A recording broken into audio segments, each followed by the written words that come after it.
Hey, hey, sorry about that. I think I joined the wrong meeting. No worries. How's it going, Calvin? It's going well. How are you? I'm good. I'm good. All right. So I don't really have a big old introduction for my podcast, so let's kind of just jump right into it. I actually wanted to first ask you just a brief background on how you got into all of this stuff. I mean, I you're the one person that I hear is respected more than anyone really. And I kind of just want to know how you built your foundation and kind of at least kept your reputation the whole time. Yeah. Thank you. I uh I could have taken a much different path. I was a history major in college, but I had been interested in health going back to my teenage years, and that kind of got me into some trouble. So, for example, I went on a vegan diet, and that kind of made my health fall apart. And short short version of the story is my health was falling, my mental health, my physical health, all of it was falling apart when I was a vegan. And I discovered the work of Weston Price, who was a dental researcher turned pioneer of nutritional anthropology. And he traveled the world looking for non modernized populations that were not subject to tooth decay and other degenerative diseases. And what he found was basically that prior to the circulation of what he called the displacing foods of modern commerce, which is white flour, white sugar, white rice, syrups, canned goods, and stuff like that, people across the world were eating very different things, but they were all extremely healthy and did not suffer from the chronic diseases that we took for granted in our population.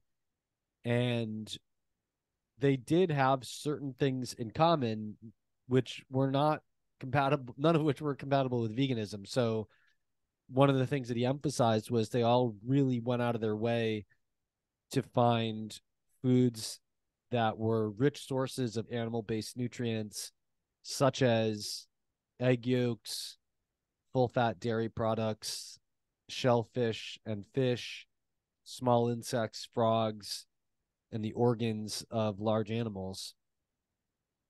And so I was like, well, I'm not only am I not eating any of that as a vegan, but I don't really know anyone else who's eating all these things. I mean, some people eat, people eat eggs and they eat dairy, but not a lot of that other stuff.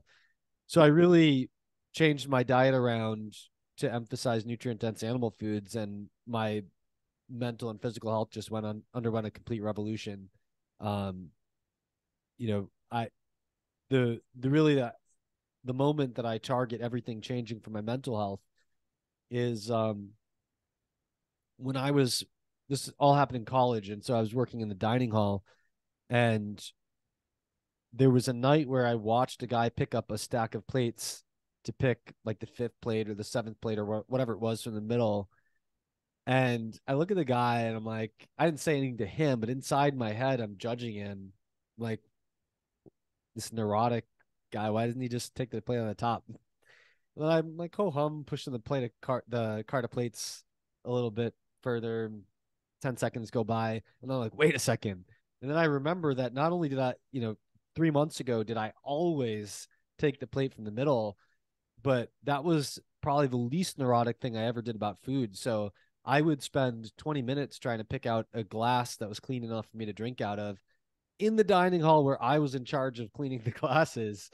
And it got much worse than that. There were times where I remember one time where I was afraid that my veggie burger was poisoned, and so I was inspecting the wrapper for 20 minutes looking for some evidence that it had been tampered with. And then finally, after 20 minutes, I find a hole in it. And of course, it's quite possible that I'm the one that punched that hole in it because I was playing with the wrapper for 20 minutes. Um, but I wasn't sure. And so I couldn't eat anything. And I threw it across the room in anger.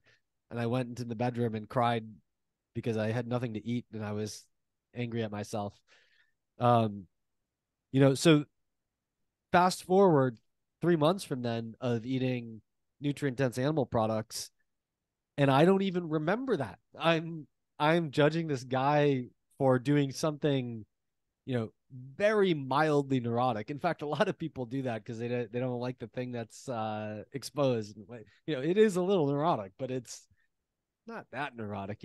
But it was so foreign to me that I just forgot how I forgot what it like to be what it was like to be extremely psychologically damaged just months prior, and that was really the moment that kind of shaped the next 20 years of my life, because it was so powerful of a change in me that I wanted to pay that forward in some way.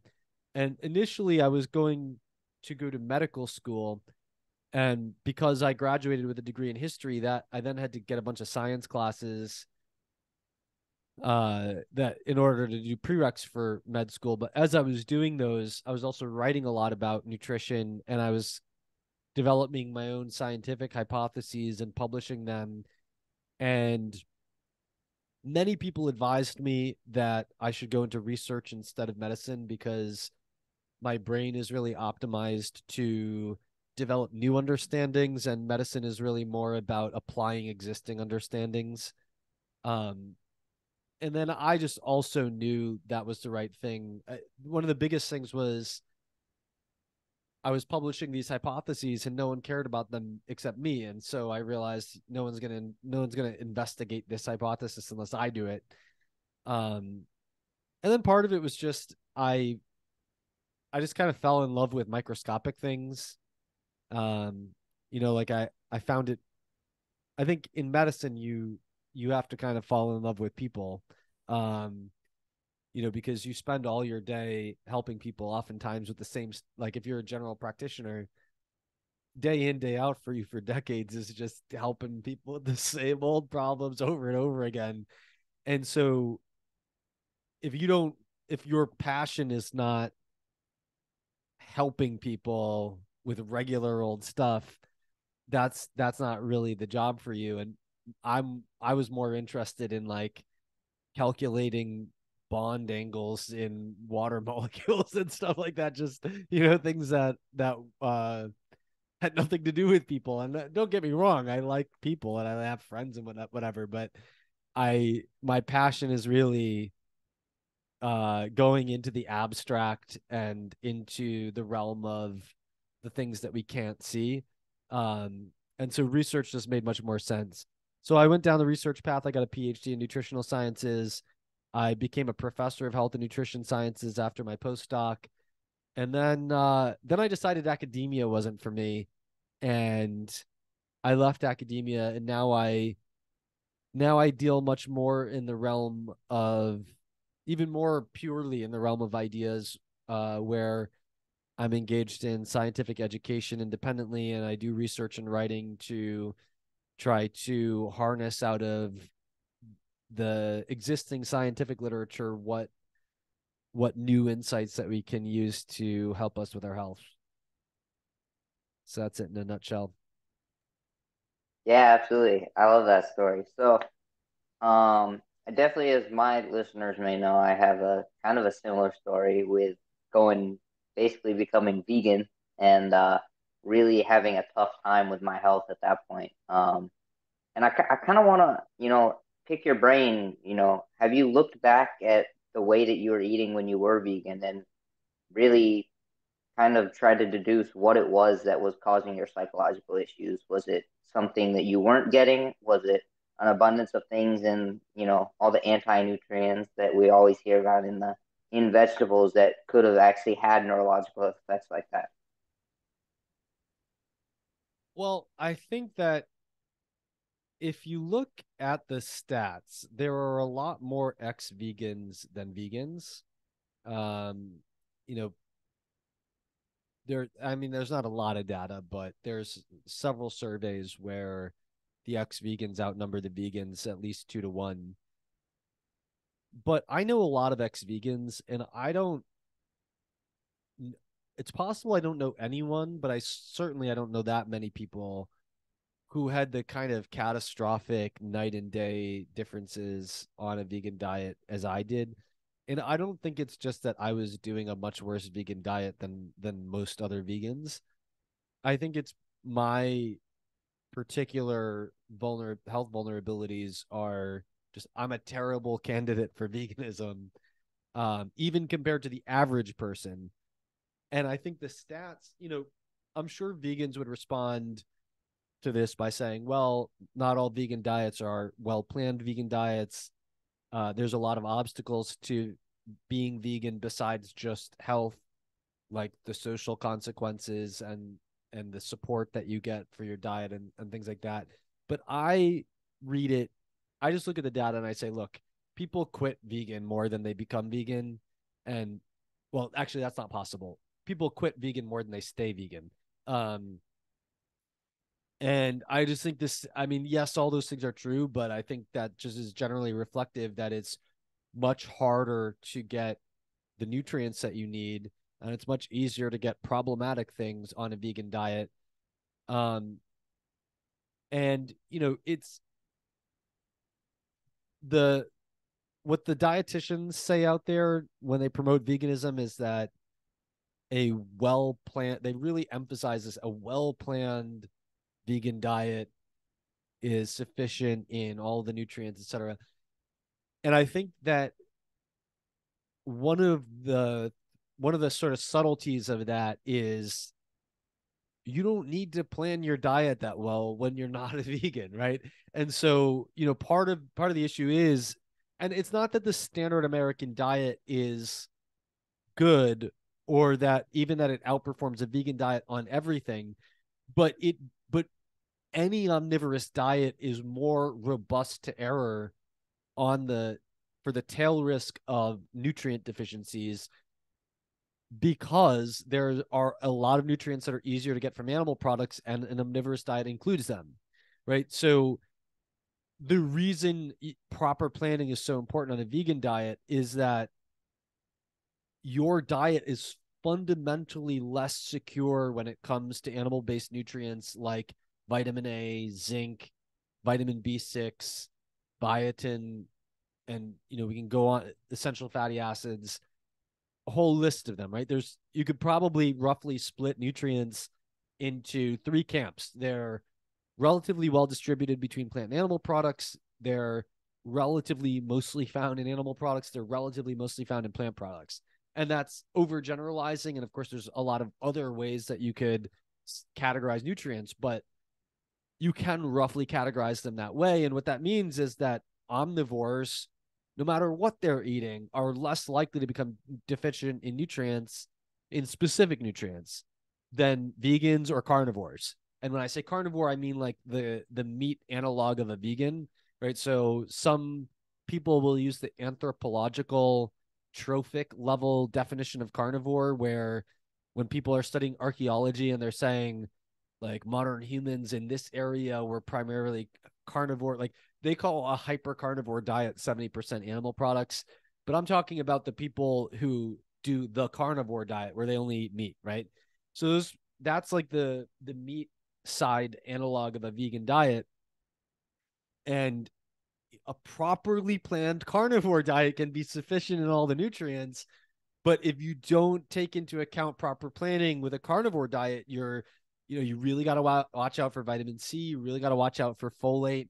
And there's a whole other list that I would call conditionally problematic nutrients, like molybdenum, for example, where carnivore diet, if you eat liver is fine, but if you don't eat liver, you're screwed in terms of molybdenum. And the vegan diet's the same thing, right? So someone just eating a standard American diet, even though in many ways it's the bottom of the barrel in terms of ultra processed foods, in terms of fried stuff, in terms of sugar, it's still the diversification of the nutritional portfolio in a standard diet prevents frank deficiencies of things that are mostly found in animal products and things that are mostly found in plant products. Whereas a pure vegan diet makes you highly vulnerable to the deficiencies of nutrients that are mostly found in animal products. And being a pure carnivore makes you very vulnerable to the opposite set of nutrient deficiencies where those nutrients are primarily found in plant products. Um, so I think that general lack of robusticity to nutritional error that requires what the American Dietetic Association emphasizes as proper planning, that is a deficit of vegan diets, because you shouldn't need to properly plan that much. Like someone with sort of genetically healthy in a reasonably well environment who makes reasonably decent food choices shouldn't need to micromanage everything to prevent severe deficiencies, and vegans really do. So that aspect is, I think, half the equation, and I think is what mostly accounts for why there's more ex-vegans than there are current vegans at any given point in time. Now, why did I experience veganism catastrophically compared to the average ex-vegan? I think is a totally different situation. And that is where we enter into the realm where proper planning is not enough. And proper planning is not enough when someone has, everyone is genetically different. And genetically, people have many different differences that can make them more vulnerable to any given stressor. A set of those genetic differences is genetic differences in the ability to harness nutrients from plant foods. And this is a place where this problem is not found in carnivore,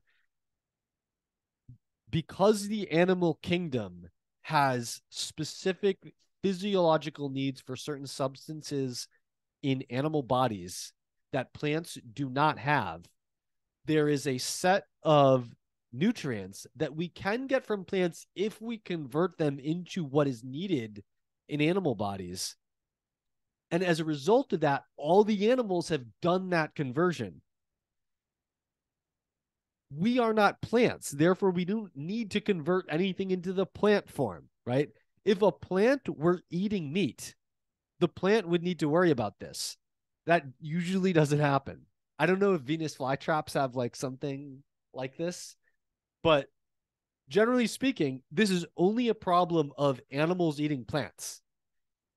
Because animals have specific things that need to be in their bodies that plants don't need, all animals need to either eat a there are numerous nutrients where all animals either need to either eat the form that's in the animal, or they need to make a conversion from the plant food. So for example, carotenoids in carrots need to be converted into retinol, which is the form of vitamin A that we need to have eye health. And so some people are 4 times better at that than others.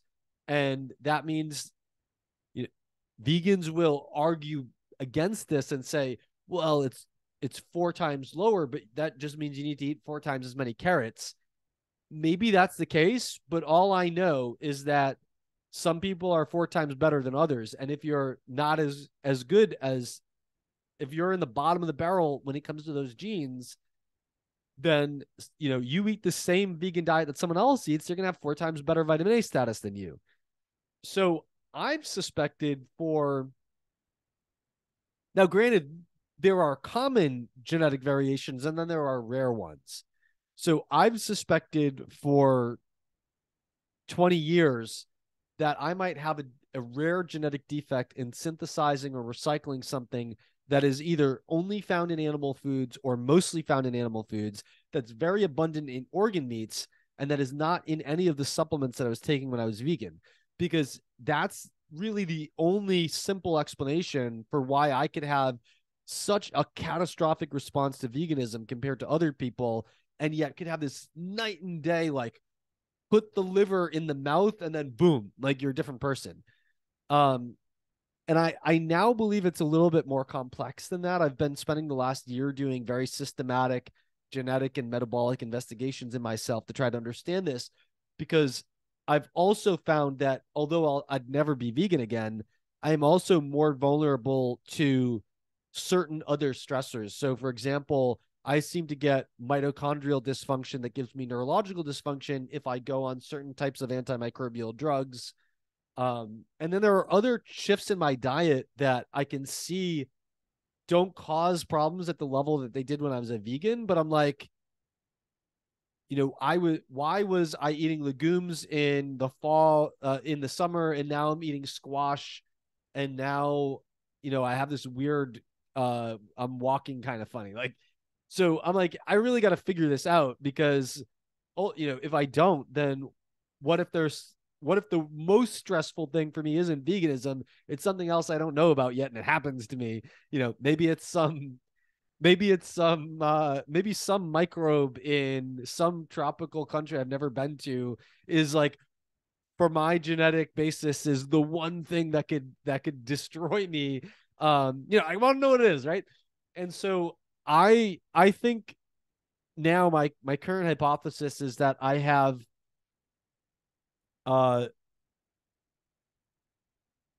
we can go into more detail if you want, but I'll just say certain genetic problems that are very biotin responsive, and others that one other one that's very riboflavin responsive. And on a vegan diet, although biotin and riboflavin are both found on a vegan diet, um, they're both much higher in animal products than they are in plant products. And on top of that, biotin is found in very low amounts in most multivitamins and any other nutritional supplements that I would have been supplemented that I might have taken when I was a vegan. And biotin is extremely high in liver and egg yolks compared to most other, probably all other foods with the exception of yeast. And riboflavin is also much higher in liver and heart than it is in meat, and it's much higher in meat than it is in plant products. And so that's my current hypothesis. But look, these specific things are quite rare. Maybe 1 in 100 people have. Um, no, it's less than that. So the riboflavin thing is definitely less than um it's definitely less than 1 in 1,000 people.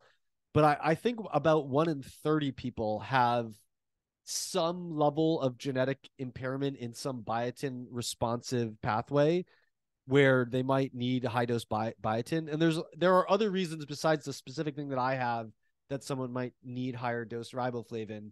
Um, but with that said, one of the things that I'm interested in is, putting veganism aside, is the implications that this has for variations in nutritional requirements in general, because the I basically have two things that I am what they would call a carrier for, which means that if it's a recessive, let's say it's a recessive genetic disorder, if the mother and the father both contribute one gene, then the child will be homozygous, and that child might have seizures in infancy, might die at 5 years old, might whatever.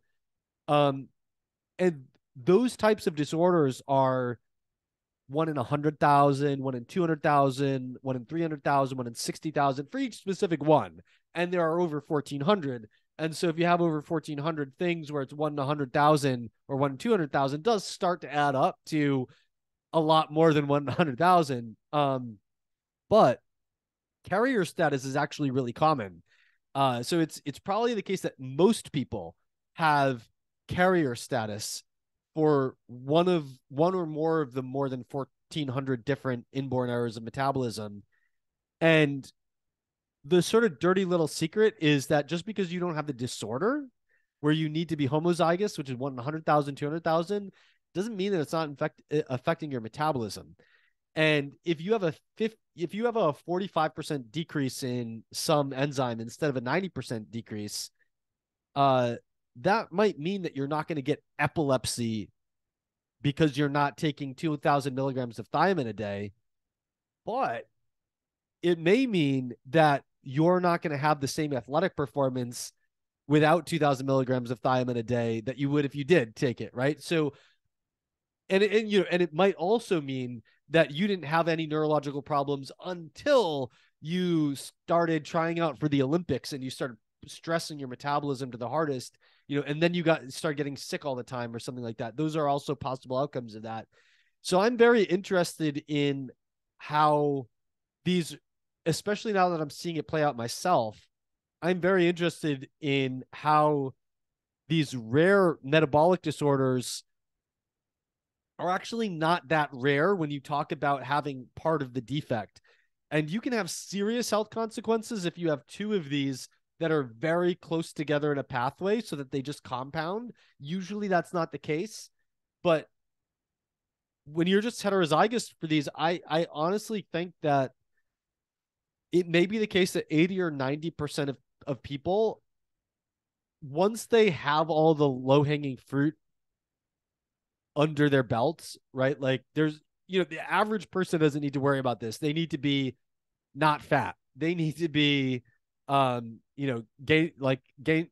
some muscle. They need to go outside in the morning sun. They need to, um, not keep the regular lights on and stare at their phone until 1 a.m. before they go to bed. Like most people need to think about all that stuff, but the person who has done everything right on all those respects is eating a good diet, has good um, sunlight hygiene, has good phone and computer hygiene, exercises well, and all these things, who still doesn't quite feel as healthy as they should given what they do, or who's just trying to optimize for longevity or maximal performance.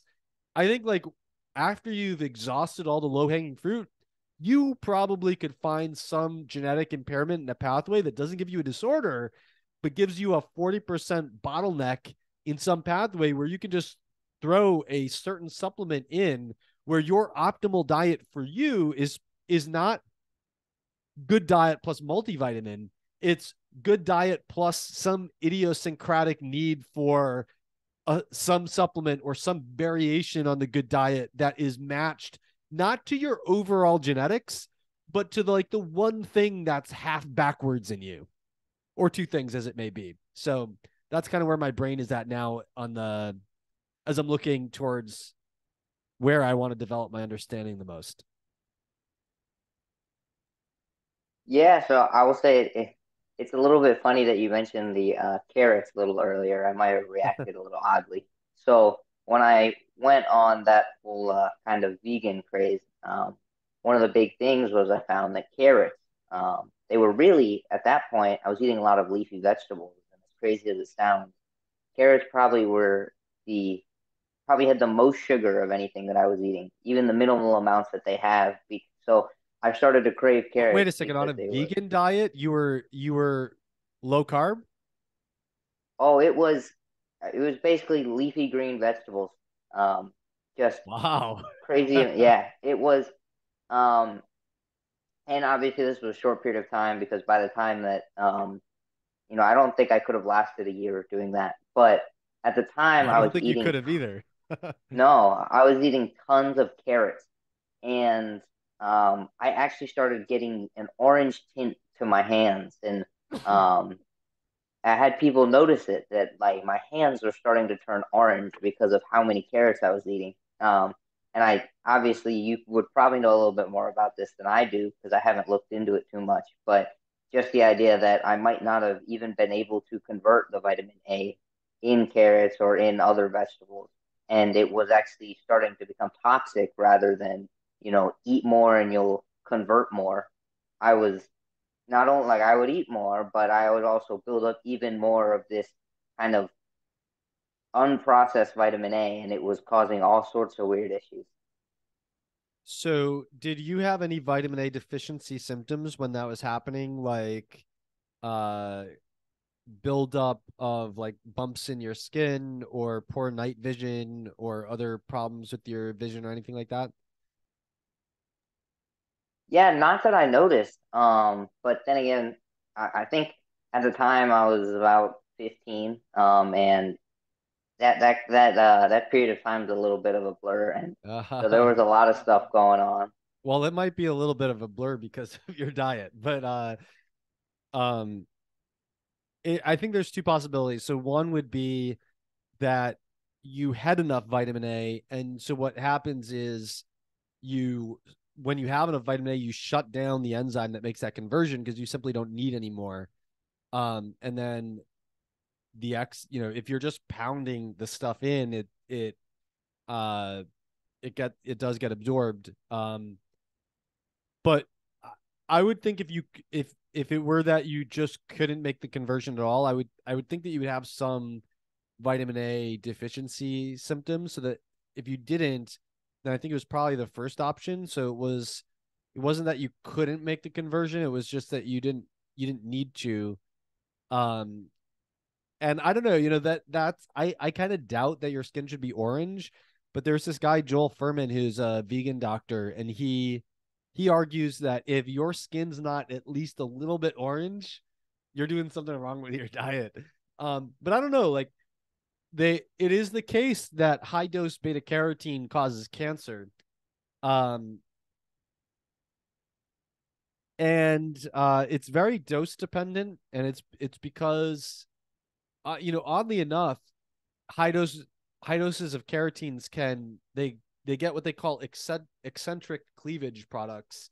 So basically, too many carotenes, and you'll break them down into things that are not vitamin A, but they look enough like vitamin A that they inhibit vitamin A related enzymes. So you actually wind up with vitamin A deficiency as a result of carotene overload.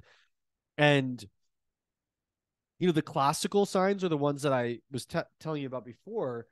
But one of the things that vitamin A does is it prevents cancer. And so uh, there was one trial of beta carotene supplementation for cancer that in smokers that had to get stopped early because it was actually increasing the cancer. And the animal experiments that were done later showed that uh, some people's interpretations was smokers shouldn't take beta carotene, but it's not really about smoking. So there was a guy, Zhang Dong Wang at Tufts University, who took ferrets, and ferrets have carotene metabolism that's very similar to humans. And so he put them in four groups. One was um, exposure to cigarette smoke or not. And then both of those groups were separated into uh, actually, it was more than four groups. It was high dose or low dose beta carotene or none with smoking or without.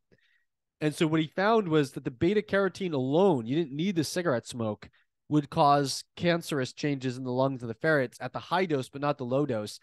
And the low dose was roughly equivalent to what you would get if you were eating like the 5 to 9 servings of vegetable fruits and vegetables that the USDA recommends. But I do wonder if you're going way above that, like if you're juicing kale and juicing carrots so that you can like pound in more of it than you would be able to otherwise, given your like eating them, you just get sick of it, right? Maybe you didn't, but like many people would get sick of it, and so juicing would allow them to bypass that. Like if you really bypass the normal limit of fruits and vegetables and you're heavily biased towards carrots and dark greens and stuff, I do wonder if you could achieve that high dose that we think of as only with supplements, in which case you do it long term and you could probably maybe cause cancer from that. Yeah, I will say that. So around that time, and I think this is the danger sometimes with kind of trying to start too young. At that time, I didn't know much and I didn't really know where to look. So I was actually listening to some podcasts, and unfortunately, I found a few of the vegans who really promoted the raw vegan diets and things like that. So that was kind of the path I went down, and it definitely was not a pretty sight, I say. But I did about a year later, I started getting really into actual like blood work and interpreting that stuff. And I went and got blood work, and since since I started that, I've had some issues with elevated liver enzymes, and really just the vitamin A and the way that that interacts with the liver was the only thing that I could think of was doing it. Because once I kind of reduced everything and got back to normal, I still had slightly elevated liver enzymes. So I'm not sure if it was something where I just was not converting it, or if something was building up that I couldn't tell you. You probably have better insight on that. Yeah, that's interesting. And now I guess one thing I will ask is kind of the converse of this, and what kind of the idea of promoting doing a complete carnivore diet and omitting plants. I'm not sure if you've been asked about this before, but just the idea that really there's no healthy levels of some of these nutrients in plants, like all the antioxidants, where, a vegan would tell you all the great benefits of it. And then you can ask, someone who's doing carnivore, and they'll tell you about all the toxic effects of it. What you kind of think where that balance should lie. And, there's also, I've read a little bit of research about antioxidants inside of meat now. And if you've read up on anything like that and have any opinions there. Um, I think that I mean, it's true that there are a lot of anti-nutrients in plants. Um, but there are also, I mean, there's basically like every food imaginable is full of stuff that's good for you and bad for you. And your whole metabolism is designed to try to concentrate the stuff that's good for you and reject the stuff that's bad for you. Um, and so I don't think that I really think it's a matter of balance. Like if you look at one of the things that paleo people will look at is the archaeological record that shows when humans started agriculture, they became short and had bad bones. And that's true. But what the archaeological record also shows is that then they recovered and then they got taller and better boned than they were before. And so I think the misinterpretation of that is that any presence of grains in the diet has this catastrophic effect on your health, when the real message from archaeology is that just as today, every time humans develop new technology, they are very bad at foreseeing what the problems it generates are. Then they suffer from those problems and then they figure out solutions. So if you were if you were managing the transition to agriculture in the first ever camp that did it, you would not have a damn clue what folate was. And so you would have no basis to say, um, well, these grains are very low in folate, even though they're very high in, whatever else. And so there was just no particular reason not to look at it like, oh wow, we came up with this very efficient way to keep ourselves fed with spending very little energy, and now we can do other stuff while some of the people farm. Um, and so that was a catastrophic mistake because actually wheat or corn is terribly unbalanced compared to the diversity of animal and plant foods that hunter gatherers were eating. And so eating a diet of mostly wheat or mostly corn had absolutely catastrophic effects that are shown in the agricultural record. And what's in the archaeological record, I'm sorry, was also shown is that after the catastrophe, people said, how do we fix this? And they were like, oh, I guess we shouldn't eat all of our food as wheat or all of our food as corn. And they started developing more diverse diets. Same thing happened around the turn of the 20th century with the Industrial Revolution, when we figured out how to make bread whiter and fluffier and last longer on the shelf. Before anyone knew what magnesium, well, actually, no, they did know what magnesium was, but they didn't know about the B vitamins or anything like that. Um, and so one of the things that you see in the 1930s or so is that health really goes down the tubes in the beginning of the 20th century, and it very strongly rebounds. And it's because the pioneers of nutritional science were engaging in public health campaigns to tell people you have to eat a certain amount of meat, you have to eat a certain number of eggs, you have to eat a little bit of butter, you have to eat vegetables, you can't just eat, like my grandmother in the Great Depression, her typical dinner was one piece of Wonder Bread topped with Crisco and sugar. And the nutrition scientist came along and said, you cannot eat that. man cannot live on bread, on white flour, Crisco, and sugar alone. Um, and so I think the carnivores are sort of really like kind of going even more myopic than paleo does in picking on this idea that there are unhealthy things in grain and stretching that out to you can't eat any plants. I think that's ridiculous. And like I was saying before, it makes you vulnerable to a number of nutrient deficiencies. So vitamin C and folate are the big ones. The conditional risk nutrients I would put as manganese, magnesium, vitamin K, potassium, and molybdenum. And those conditional risk nutrients are ones where it's kind of like the vegan version of proper planning. Like you can say, okay, well, my diet is going to include shellfish, it is going to include liver, it is like, and thereby you manage that risk as opposed to I'm just going to eat steak. And everyone always asks, what about Sean Baker? Because Sean Baker just eats steak. And it's like, there are always, as there are people who have catastrophic responses to certain dietary stressors, there are also people who have minimal responses to certain dietary stressors.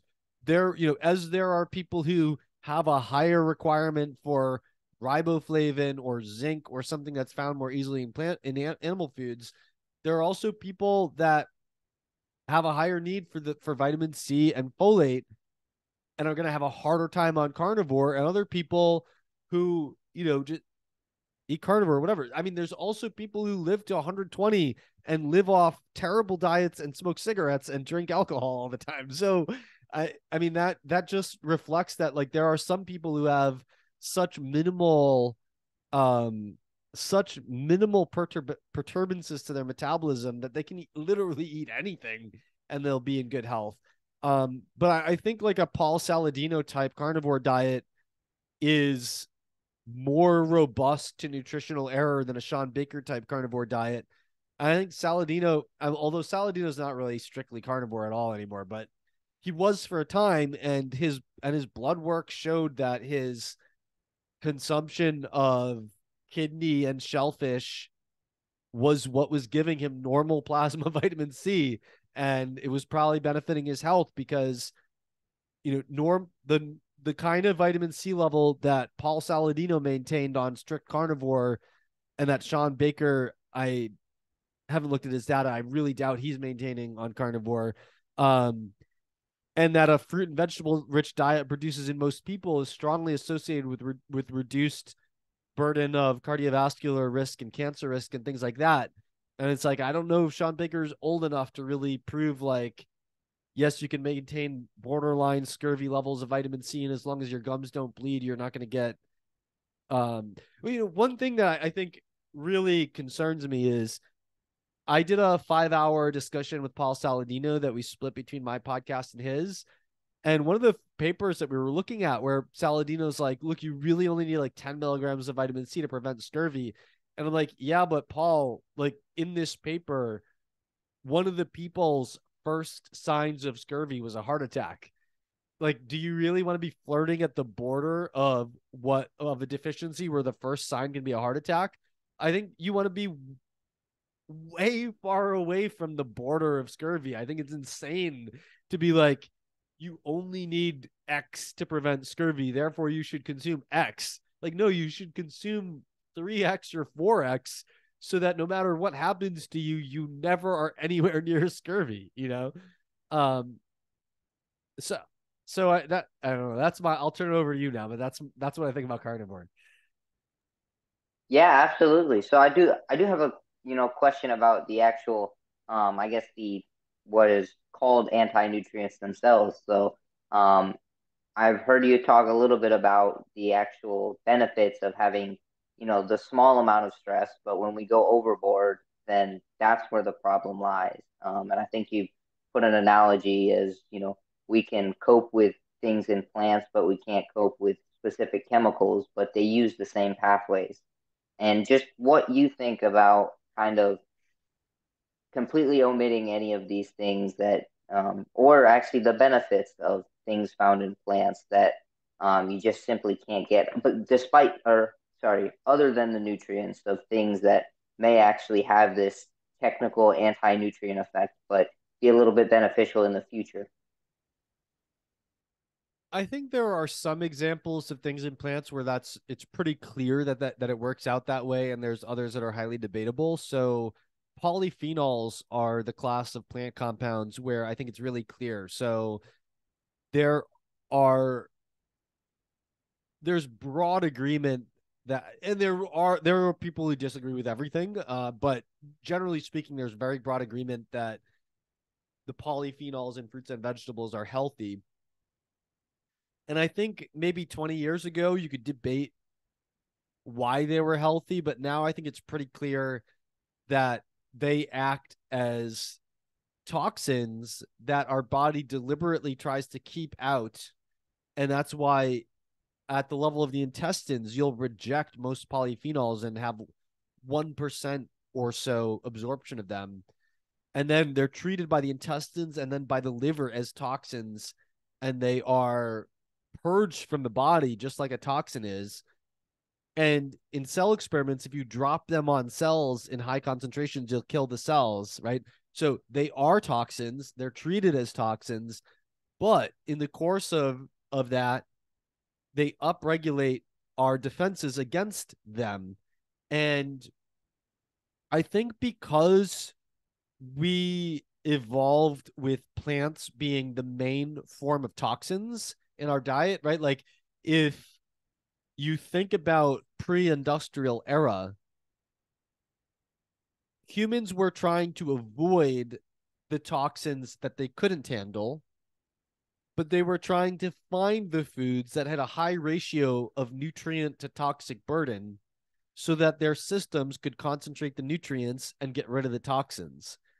And so the fruits and vegetables were really what our detoxification systems evolved to handle.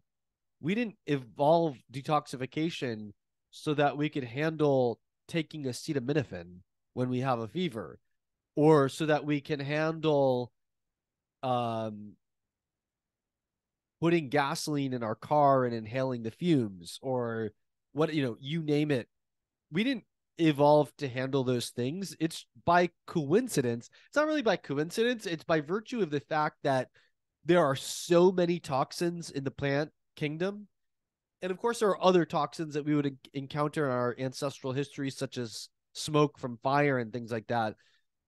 But there are so many naturally occurring toxins that we have to have overlapping ability, like broadly overlapping detoxification systems, where there are 5 or 6 key pathways that can all handle a bunch of different stuff and are highly likely to be able to handle something new. Because if our detoxification system was only designed to handle the existing toxins, then every human who ever encountered a new toxin would die. And so the successful humans are the ones that have a generic ability to handle even toxins that haven't been encountered before. And so what happens is we come to the Industrial Revolution with detoxification systems that were designed to handle the toxin load in the ancestral pre-industrial era, and so therefore is very well designed to act against smoke and against fruits and vegetables. But it's not that great with industrial chemicals. And so as a result of that, your best defense against industrial chemicals, or part of your best defense, is to have your detoxification systems maximally revved up by these plant compounds. Because the reason, for example, why blueberries are healthier than cigarettes is that both of these will upregulate defenses against toxins, right? So if you look at any like glutathione synthesis, for example, is a key metric. Glutathione is the master antioxidant, and its increase in its synthesis is a key metric of something is revving up your detoxification system. Blueberries do this, and cigarette smoke does this. But for some reason, people who eat blueberries are healthier than people who smoke cigarettes. And the reason is that cigarettes cause more damage than they cause upregulation of glutathione synthesis, whereas blueberries cause more upregulation of glutathione synthesis than they cause damage. Because we had millions of years, and it's not just us, right? Like we share detoxification systems with other mammals. So much more than millions of years went into fashioning these systems to be highly capable against the types of natural things that we were trying to eat, right? Because if you can't detoxify the stuff in the food you eat, um, why would you even bother trying to be able to detoxify snake venom, right? Like, so, um, the easiest way to think about it is the principle of hormesis is that a little bit of something bad is good for you if it causes a greater increase in fitness than it causes destruction or toxicity or stress. Exercise does this, right? Like you don't get fit from running, you get fit from recovering after you run. You know, what does running do to your ability to run? Acutely, it demolishes it, right? That like what like when you if you just run 6 blocks, are you now better at running the next 6 blocks? And are you now better at running the next six? Like if that were true, no one would ever stop running because the more they ran, the better at running they'd get. What happens is running destroys your ability to run. That's why you have to stop. Right? Like, what does weightlifting do to your strength? It brings it to zero. That's why if you do like 12 pull-ups, you fail on the 13th one, right? Like doing pull-ups destroys your ability to do pull-ups. What increases your ability to do pull-ups? Eating and sleeping after you did pull-ups, right? So it's the same thing. It's a very similar principle with eating fruits and vegetables. These things have a very high ratio of fitness response to the exercise of having to detoxify them. And so you get better at detoxifying as a result of eating them because it serves as exercise. And it's not that the blueberry was so great for your health, it's your response to the blueberry had trade-off value, not trade-off, it had I'm blanking on the word I want. It that the value of that generalized to being better at clearing out mold toxins or gasoline residue or smog or whatever industrial based toxin you're trying to clear out. So that's where I think it's clear. Where I think it's unclear is some people will argue about whether phytate is good or bad. I think it's like if you're predisposed to iron overload, you're probably better off on a higher phytate, higher fruit and vegetable diet because those plant things inhibit iron absorption. But if you're predisposed to iron deficiency, you really don't want phytate or oxalate or polyphenols in your diet. Like I think a good application for carnivore. I think most people use carnivore do it as an elimination diet for plant things that they don't tolerate and they have no idea what they are. But another good benefit of carnivores for people who have trouble getting their iron status up when they have iron deficiency anemia. If you make a red meat and clams diet, I think you'll fix your anemia very fast, right? But some people have iron overload, and so maybe they're better off with. So I think these things about phytate and oxalate and other other similar anti-nutrients are uh they're probably net bad for at least for mineral status, but whether it's a net benefit or harm in you is probably highly dependent on your particular vulnerabilities. Yeah, definitely. And I think it it kind of really just depends on the person. And a lot of times, I mean, people can live off of, the standard American diet, and I presume at least a lot of them will have underlying deficiencies that they simply just don't know about. So I think if you're doing something like a carnivore diet, you may still develop these deficiencies and just not even realize it unless you're getting, rigorously checked. Um, so I did actually have one big question for you. Was I've heard a few people talking about, the carnivore diet, and then they come back with very high blood urea nitrogen. And I know you've done a lot of work in the metabolomics, and what you thought, do you think that could be an inability to process a specific amino acid?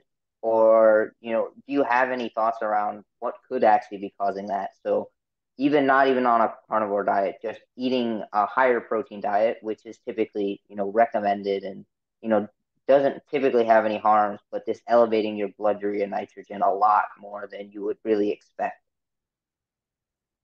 I actually think that that's just from higher protein metabolism, and it's it's definitely not a problem metabolizing an amino acid because urea is a byproduct of breaking down amino acids, right? So you have urea because you are metabolizing the amino acids, not because you're not. If you couldn't break down an amino acid, you'd be unable to make urea from it because you wouldn't be able to fully break it down to remove the nitrogen.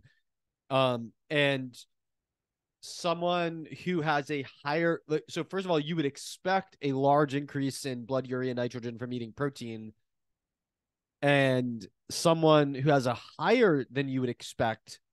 I mean, I would think anyone on a high protein diet, getting like what fitness community recommends, for example, is probably going to have a blood urea nitrogen toward the top of the normal range or possibly slightly higher than it. So that level of increase, I would say that's just expected. If you're talking about something much higher than that, it's probably from carbohydrate restriction or some other reason to engage in more gluconeogenesis, because one of the reasons that you break nitrogen down to urea is because you ate more protein than you needed. Another reason is that um, not because of the supply of protein, but because of the demand to turn protein into glucose. Um, so anything that increases the demand for gluconeogenesis is going to increase the production of urea. Yeah, all right. So I thought of a question about our the last topic while we were so let's say hypothetically of someone who's working a job where they are inhaling a lot of these toxins that they have to detoxify. Is this a scenario where they would be better off or worse off eating more of these, basically eating more vegetables? Where, should they add in the vegetables to try and, help their detoxification systems? Or is this a scenario where maybe doing a carnivore diet might actually benefit someone like this? That's a very interesting question, and I think that we need more research on it. Um, so it's definitely the case that smokers, for example, need more vitamin C. And you are, if you eat more vitamin C, you are going to, unless you get it from supplements, you are going to eat more polyphenols. So I think a carnivore diet would probably be bad for vitamin C status in that context. But I'm not so sure that the polyphenols are actually doing the good thing. So it would be very interesting to do a study in smokers just as an easy model of toxin exposure.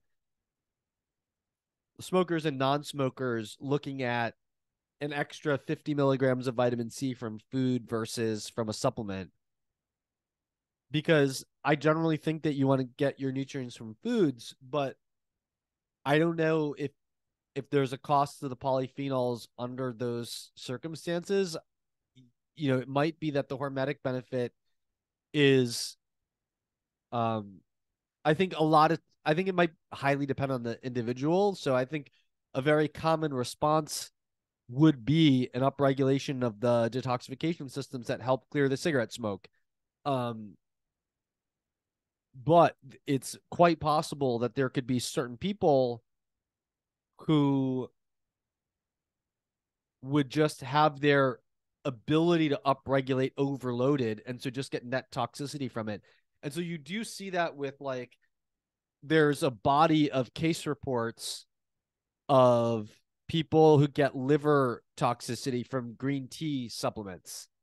And it's like you never see this with drinking green tea, but you do see it with, and you don't see it in studies of green tea supplements, but you see it in case reports that people went out and took higher doses than you would expect of these antioxidants and then wind up with some kind of liver failure or liver, increased liver enzymes at least or whatever. Um, and so I do think that that does provide proof of principle that there does exist a limit for some people of how many polyphenols they can get before that hormetic effect is lost to a toxic effect. And if you have other sources of toxicity, you could have synergism of that. But I do wonder how much it has to do with genetics versus how much it has to do with the overall rest of the quality of the diet. So, for example, polyphenols help you make more glutathione, but the raw materials that you need to make glutathione comes from protein. And so not everyone who eats a high polyphenol diet eats a high protein diet. And so some people might just, in general, these, like we're talking about vegans and carnivores, right? Which are the total opposite of these poles, right? So the carnivores don't eat the polyphenols and the vegans don't eat the protein. And the carnivores are going to come at me and they're going to be like, bro, there's like this much polyphenol in meat. And the vegans are going to be like, there's protein in broccoli or whatever. But like, generally speaking, the like one camp doesn't eat polyphenols and the other camp doesn't eat protein. And if the polyphenols upregulate glutathione, so this is you don't have the protein, you can't make the glutathione. And so maybe you have net toxicity. And if you have the protein, you don't have the stimulus to make the glutathione. Maybe you get, more bun and less glutathione out of that protein. Bun being blood, urea, nitrogen that you had mentioned before. Um, so it might well be that dietary synergy is more important than genetics and how that response plays out. In which case, I think that argues against vegan carnivore, honestly. Yeah, so I think we can kind of leave this topic. Well, I'll actually throw another question at you, kind of about antioxidants.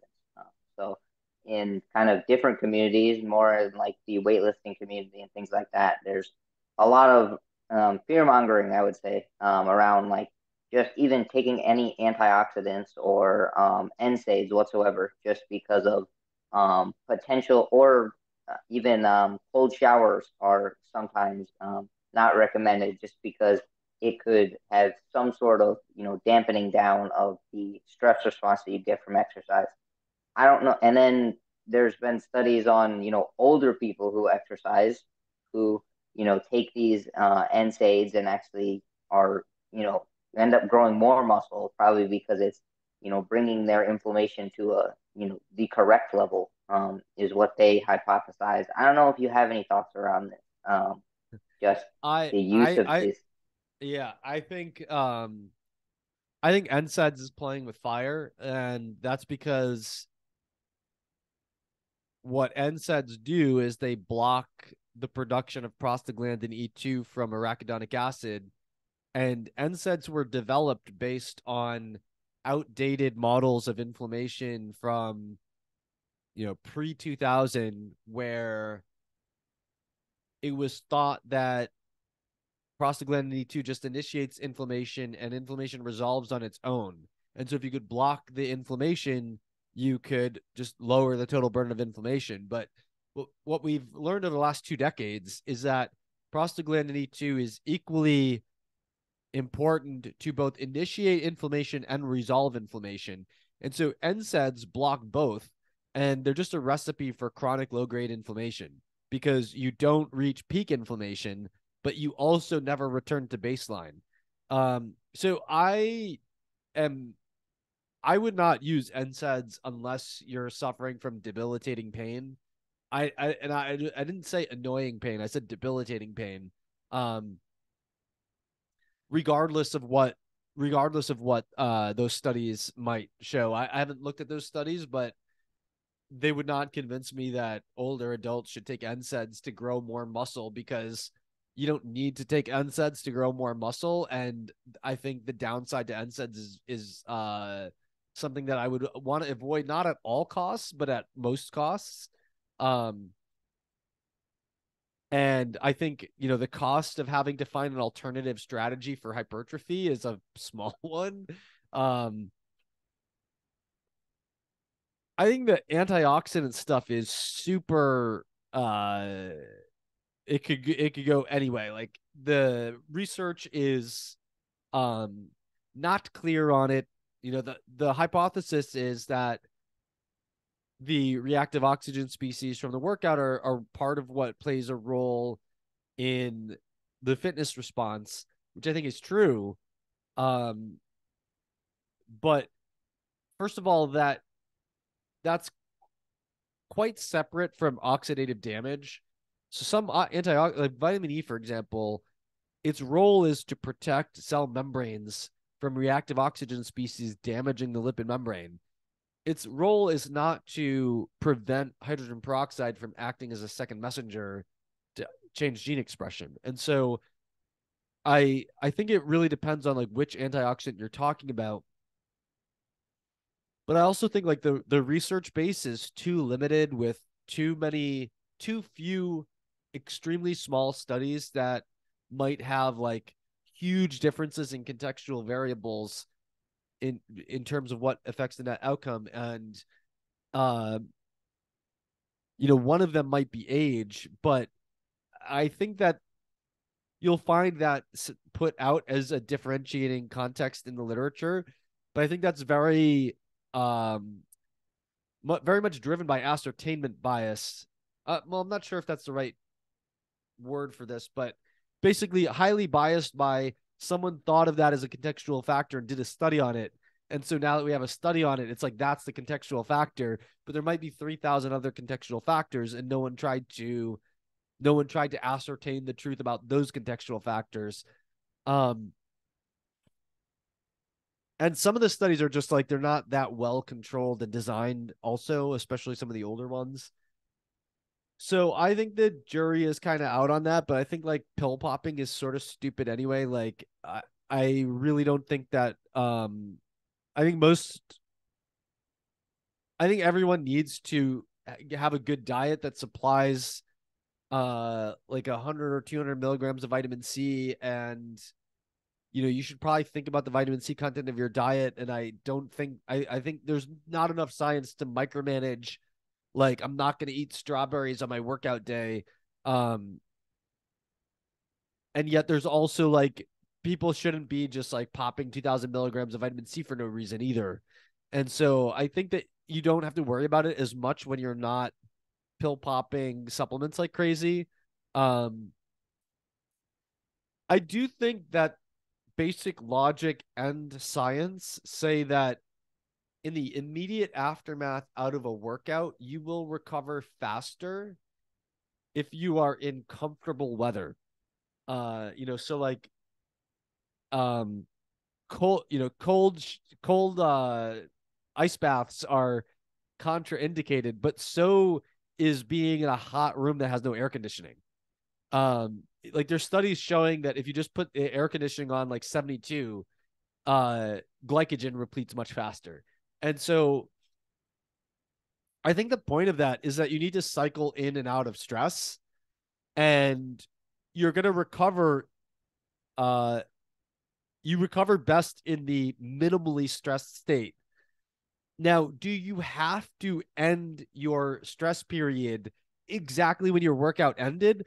I really think it depends on what your goals are. So, if your goal is purely to put on muscle mass, then you want to spend as much time in the anabolic state as possible, right? So, you should be like eating a protein rich meal at least every 4 hours if your goal, and like immediately before bed if your sole goal is hypertrophy.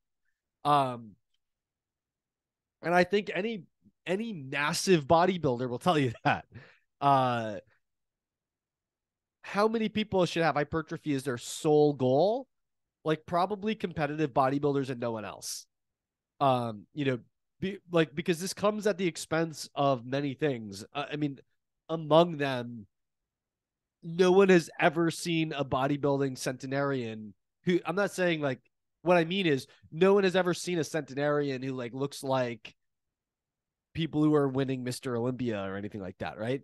Um, and so it's probably not great for longevity to have maximal muscle mass, even though it's terrible for longevity to have minimal muscle mass, right? Like there is a healthy sweet spot, and probably that sweet spot is located at where your functional strength is maximized. But you know, the other thing is it's there's a certain comfort level where it becomes like less comfortable to be a person beyond a certain point in muscle mass. And like you and me are neither of us are at that point, but that point does exist where it's like harder to sit down and it's harder whatever. Even if you don't put on maximal muscle mass, there's a thing called getting old that is also uncomfortable where it's like I had this doctor who did a consulting session with me, and we were just like talking about like he was looking for things that could change his perspective. And one of the things we were talking about was like, you know, he has a deadlift goal, but he finds that when he has to look behind him, he like can't do it with just his neck, and he needs to like twist his torso, right? Because why? Because you don't twist anything when you deadlift, right? Like, so if you're just doing bodybuilding exercise or just doing powerlifting exercise or just doing Olympic lifting exercises or just doing um CrossFit exercises, your workout routine is so profoundly um depleted of rotation. It's every sport in existence is built on rotation except the ones that are derived from gyms, right? Like powerlifting has baseball rotation, whether you're pitching or batting, you are rotating. um Basketball, like all over the place, you're rotating. Pick any sport and it's full of rotation. Swimming, right? Every sport is full of rotation except bodybuilding, powerlifting, Olympic lifting, CrossFit, like everything that was derived from the stuff that was only done in gyms, right? So like CrossFit, when you throw a ball, you don't when you throw a medicine ball, you don't go like this and throw it at the wall. You do wall balls, which means you hold it like this and you squat and you jump up and you throw it straight at the wall, right? Like they bastardized the act of throwing, which otherwise would always require rotation, and they turned it into something that is uh like an overhead squat with a ball. With a with that. Um and so I guess my point is uh most people should be thinking somewhat about hypertrophy and somewhat about um all of the functional movements that they want to be able to do, um so that you don't lose your ability to look at something behind you by turning your head, or your ability to get up when you fall, or et cetera, et cetera. um and somewhat about metabolic health. Like you should be thinking a little bit about all of those. And again, you will not gain as much muscle if you don't act like a bodybuilder. But very few, but again, if you're not a competitive bodybuilder, why are you thinking exclusively about optimizing muscle mass at the expense of everything else? Well, maybe because you're too small and you want to spend 3 months getting bigger and then you're going to go on. Fine, right? Like there's nothing wrong with doing a 3-month bulking cycle where you're just like I'm not going to do cold exposure. I'm not going to do whatever. Like as soon as I finish my workout, I balls to the wall workout, and then now I will food to the stomach floor. What like my workout is I eat.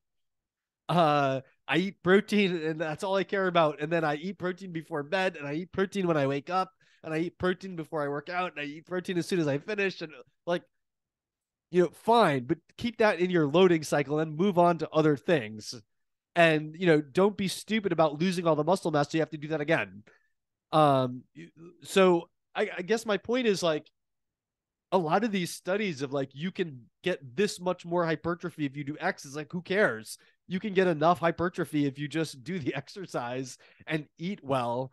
And you might have other priorities, right? So for metabolic health, you could make an argument for doing the exercise in a fasted state and then prolonging the stress portion just to put the pedal to the metal on that to get better adaptation, as long as you also do the same thing when you eat and rest, right? Like some people make the mistake of being like, well, everyone's fat because they eat too much, so I'm going to do the opposite. No, you want to fast and you want to stress and then you want to rest and refeed. So as long as you are proportional in how you do that, I do think there's value to saying for my metabolic health, I'm going to work out in the fasted state. I'm going to throw some zone 2 cardio after I do the bodybuilding workout. Then I'm going to, go in the sauna, take a ice bath, and then I'm going to eat. But, if you do all that, make sure that when you eat well and you sleep well and you rest well and you don't do that every day. Um, and I think the jury could be out on exactly how to mix this together for the next 50 years, and it will remain mostly an art rather than a science of how to think about those things. And it's just the art is pulling the scientific principles and putting them into practice where there's no science that says exactly what the right practice is. Um, so the short answer to your question is if you only care about hypertrophy, you know, optimize on all those fronts in the paranoid way that you hear bodybuilders doing it. But most people should have broader goals than that, in which case they should not be so paranoid about those things. Absolutely, I like that, and I think bodybuilders definitely take it to the extreme where there's some people that promote eating, having like an intra workout because it has been shown to reduce cortisol and crazy things like that. Um, Well, and that I like guess that makes sense if you are trying to move from like 9.9 to 9.99. Like a lot of that stuff it's real. It's just like most people should not care about it. And I think that kind of comes all the way back around to the kind of like these carnivore versus vegan diets where it says, I think it's the difference between, optimizing and so like, fragility and resiliency. Like someone on carnivore maybe, not eating any of these anti-nutrients. So technically they don't get any of the inflammatory response. But then you almost become fragile at that point where, the second they eat a single vegetable, they become a bloated mess and they can feel all these neurological problems. And I'm not sure if that is a sign that maybe they're so uninflamed that they just now are noticing it, or because they're doing this, they're even more sensitive to just a small amount of stress. Yeah, there's probably a little bit of both. And I recently read Sally Norton's book Toxic Superfoods, which is about oxalate. And she does talk about the phenomenon of becoming more sensitive to oxalates as a result of not eating them. And that's very interesting because that does actually support the hormetic effect of these anti-nutrient and toxins. Whereas I was saying before, it's like much more convincing with polyphenols. You can kind of make the case for oxalate there. And I have my own view of oxalate that I believe This is a hypothesis. No one has shown it, but I think there's strong reasons to believe that we have an enzyme that can convert it to carbon dioxide. And so, uh, maybe when you consume more oxalate, you get more of that enzyme, but maybe the people who can't tolerate oxalate don't have enough of that enzyme in the first place, and it just gets worse when they don't eat oxalate. And maybe there are things that they can do about it. I've argued that biotin can help with that. But it's just a hypothesis. No one's shown it to be true yet. Um, so I think it's more rare to have a defect in a pathway that there's nothing actionable to do about it than to have a defect in a pathway that is actionable. And so I think that argues in favor of people trying to figure out why their intolerances drive them to carnivore. Um, but it is harder to figure it out than to not figure it out. And I think that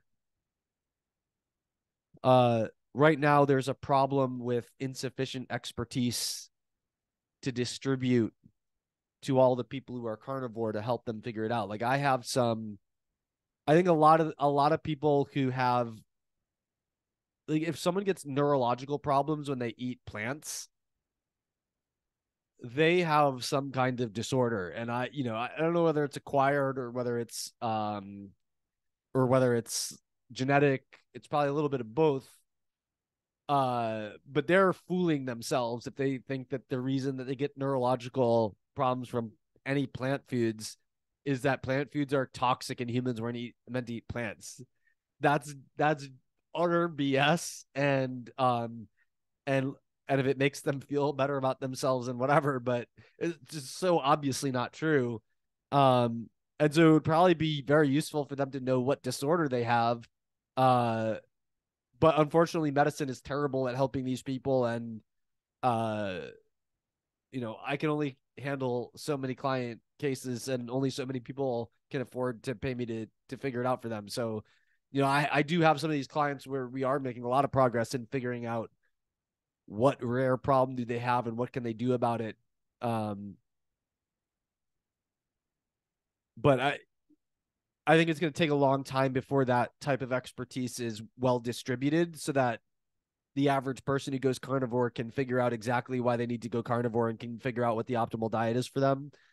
So I think a lot of people are just stuck on, like, nothing worked until they went carnivore. They went carnivore and now things are working and things could be better, but they don't know how to bring themselves to the next step. And so right now this is the best place for them. And that's fine. Like, uh, that right now might exactly be the right place for you. Not you specifically, but like that person. Yeah, definitely. So I I don't want to take up too much of your time, so I think we might, if you're open to it, come back for a second part because I got a bunch of other Yeah, questions yeah. that I think you That could sounds do good. that. But I will say, and I'll just throw this at you, and you can decide if you want to talk about it this time or next time. But one of my favorite things that you've ever published was nutrition and neuroscience. I thought that series was absolutely amazing, and I just was gonna ask you about, through your time working with people, if there were any specific things that jumped out at you as like specific problems that are pretty normal and pretty common, maybe psychologically, that you've found something in a diet or a specific nutrient deficiency or just something that a lot of people are doing nutritionally that can help fix pretty common things. um, I would say probably the most common problem that is related to mental health is methylation. And a lot of the methylation work has very narrow focus on folate, B12. Um, I mean, sometimes it's just limited to folate and B12. Sometimes it includes choline or B6. Um, what I found is that some of the neglected common problems with methylation are around vitamin A and iron. Um, and then there's also a subset of people who have methylation problems that really is driven by far more complex problems in energy metabolism. That is a whole can of worms to open. But um, particularly with people who have a clear need for methyl donor methyl donor supplements like B12 and folate, but can't tolerate them. Uh, Glycine is often the limiting factor, but in order to use glycine to buffer the methyl groups, vitamin A and iron are very important. And I think a lot of people don't realize those connections. And so I have found in, I don't want to say these are common. It's sort of like I have one example of each of these cases, but, um, you know, I've had, I had one client who had really bad, uh, over methylation, under methylation swings until getting iron transfusions. And I have another client who had a similar problem and just needed more vitamin A. So I think methylation is but I guess the common thing, right, is that just people don't have enough folate or don't have enough B12, and that's why all the focus is there. Um, so I guess it's a kind of a hierarchy. Like if the most common metabolic pathway impacting people's mental health is probably methylation. That's it's an overgeneralization. I'm sure some neuroscientist is going to be like, "What about GABA?" Um, but just to pick one, like that's a very common system that's out of place. The common reasons that it's out of place are folate and B12 and maybe choline, and then the less common reasons, but common enough that people should be paying more attention to them would be vitamin A and iron. But yeah, I mean, in a part two, we could tear apart neuroscience in way more detail because much more could be said about it than that. Yeah, I definitely think we should maybe come back and talk about maybe not only nutrients, but I've a lot about you definitely hear a lot about the dietary fat and the role that all of this stuff is playing. The big old arguments around polyunsaturated, Oh mono yeah, that's a hot unsaturated, topic and in yeah, perpetuity. I also I want to pick That's your been brain a hot about. topic for like 80 years, but Oh yeah, and I want to pick your brain about uh the the repeat idea where the more saturated fat the better. Um, I want to just because you also have I mean you have a background in pretty much everything in nutrition, but a background in cholesterol and all those things. So I definitely think we should come back and maybe pick through that if you're up for it. sure. Sounds good. Yeah, and Uh, with that being said, is there anything you want to leave my listeners with? Maybe some tips, maybe where they can find you, anything you want.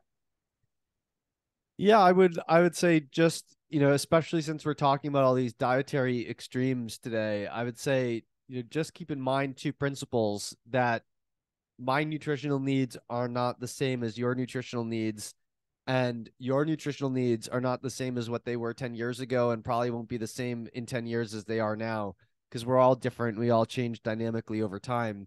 And so, especially when you're going in and out of extremes, you always want to be mindful that something may be exactly what you need right now, but you want to be on the lookout for a time where you might mature beyond the need for that particular tool, and you might need to think about how to meet your needs in a new way as you go through life and the stressors that you're placed in, the environments that you're placed in, and the challenges that you're facing evolve over time.